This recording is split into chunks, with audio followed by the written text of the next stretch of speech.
quick question here before we kind of get into some of the other stuff that I want to talk to you because we're running out of time. There's always a battle. There's always a religious battle in the markets, fundamentals versus technicals, right? And news versus charts. And Tracy is, a master, I think, of both, of combining both. I'll throw it to you first. When you are examining a trade, what do you weigh more, the price action or the news flow?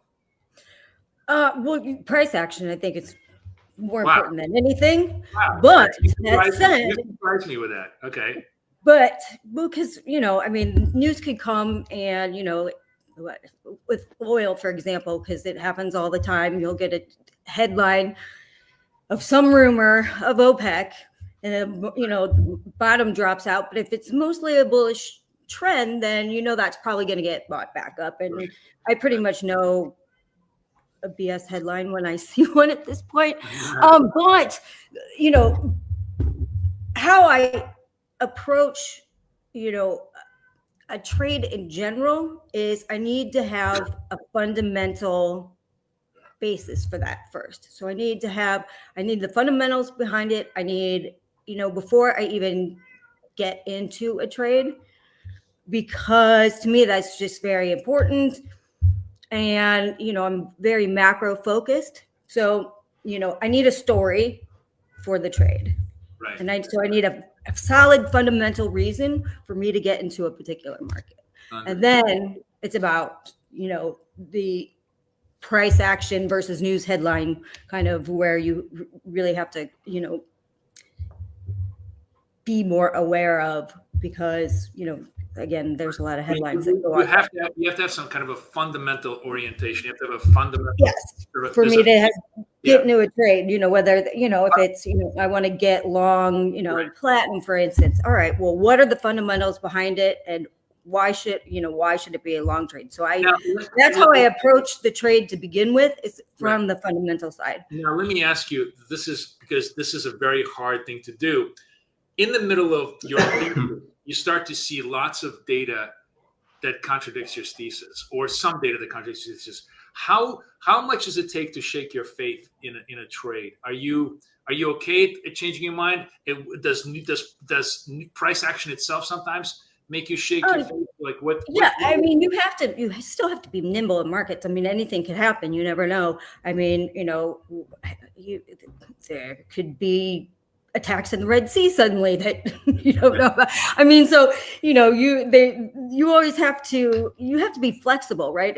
And even if you have a fundamental reason and you are dead set against this trade, if the price action is telling you that this is just wrong, then you're just wrong. The market's telling you you're wrong, no matter what. Sometimes there's no reason, but the price is going against you, and by the time you figure out the reason, it's too late if you haven't taken proactive measures to control it. Right. Sometimes it's nothing visible. Yeah. What about you guys, Jimmy and Anthony? Like, do you pivot off news? Do you trade news? Do you use that to help you on your levels? How do you guys generally react? How do you just generally deal with the day-to-day news flow in the markets? It's a balancing act for me.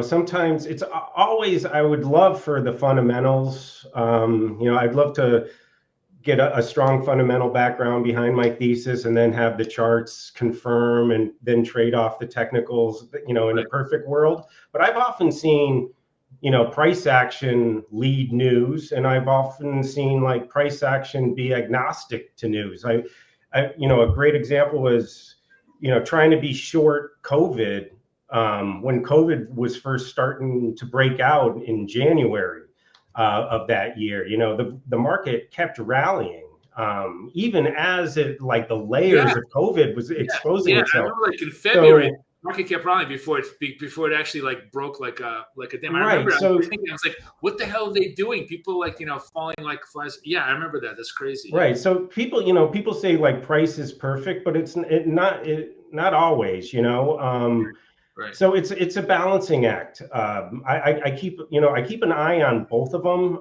Andy and I often, we'll have deep debates over, the fundamentals, this is what he's seeing, and I'm not seeing it on the charts yet. And, you know, we just had a trade this week where he really wanted to sell stocks, S&Ps and NASDAQ because of what he was seeing in the back end of the yield curve, heavy bonds, heavy 10-year.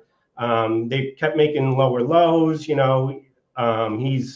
His thesis is that the Fed is, you know, starting or could possibly lose control of the back end if they don't, you know, pivot soon. But the charts didn't say, you know, like I was like, well, we can do it, you know, but the charts are not, you know, this looks like a consolidation right now. There's nothing about this price action that's telling me it's going to fall out of bed. Possibly we weren't holding our opening ranges, little nuances like that were happening within the consolidation.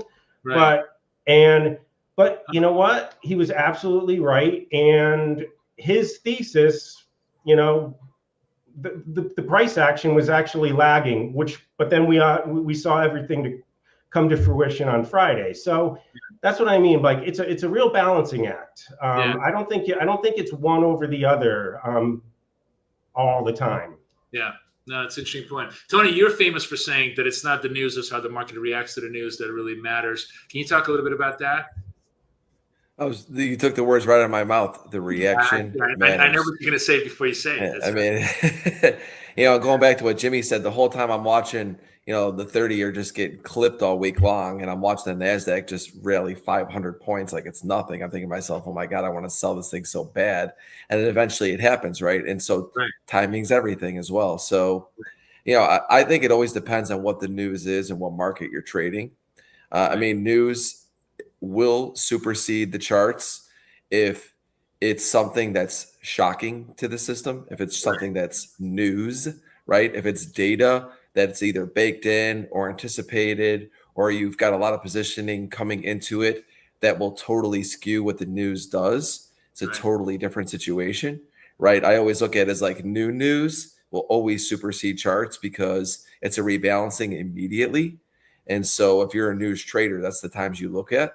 Where something is just like not really baked in, and that's when it matters more. Yeah. We're going to have Jason on who's going to talk about positioning. But I remember a quote from one of the most profitable traders for Citibank prop desks, who said, "It's not enough to be right on an idea. Everybody else has to be wrong for the idea to really work." In other words, you know, you could call in, like, this is the point of what Jimmy's making. Like Andy, who's his partner, was right on the idea, and everybody was actually wrong in their price action. And now, like, you know, that trade is really, really working, which is kind of interesting. You know, it's an interesting dynamic of how things work.